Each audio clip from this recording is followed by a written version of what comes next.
Well, this is absolutely a huge question because for our people historically as well as even now, education has been the key to upward mobility.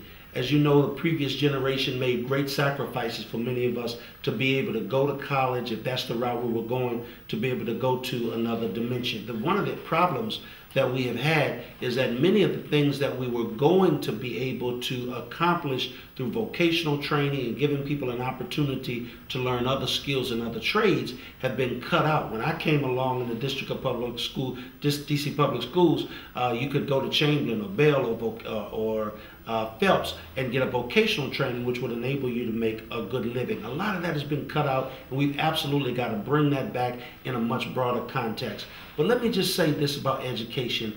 The truth of the matter is that right now, our school systems are failing us miserably. Listen at this. We've got a 60-point achievement gap between the students in Ward 3 and the students in Ward 7. Let me break down what that means. That means if the average student in Ward 3, which is predominantly white, takes a test and gets 100 on it, then the average student in Ward 7 would get a 40 on that same test. So that's a 60-point achievement gap. Those cannot be acceptable. Here's the problem. Nobody is standing up and making that a crisis, a matter of a crisis, which means that our children are not being prepared to go into the next generation of workforce employees or to go necessarily into entrepreneurship to prepare themselves to be able to be productive citizens educationally. So we have got to do several things. Number one, we've got to get parents involved in that process. We need to open up as well our schools again so that churches and the members of churches can mentor students, can tutor students,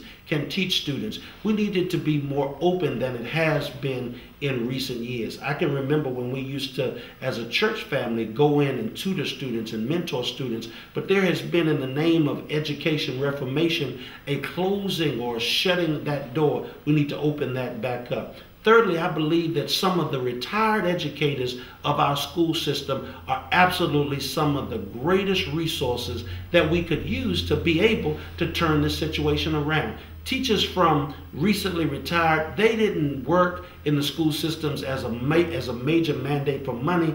They worked because they were committed to educating a new generation of students. And some of those educators are more than happy and willing to come back into the school system on a volunteer basis to help our students once again. And you and I know that in many of our Ward 7 schools, the wraparound services and some of the issues that our children are dealing with, they need someone that can relate to their issues to help them be able to deal with that. If I can relate to you, I can learn from you. And the truth is, if I can't relate to you, I cannot learn from you. Some of the experiments that have happened in the name of education reform have not worked, and we must do something radically different. I am going to make it a priority to have community engagement, parental engagement, having tutors and mentors available, and getting the best consultants we have, which are our former educators, to come together and help us deal with this dilemma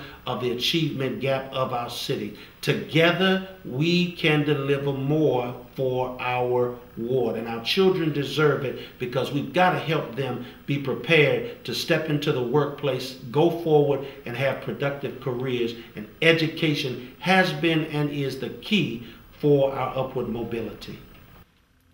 Hi, I'm Bill Bennett. I'm for the people, and I approve this message.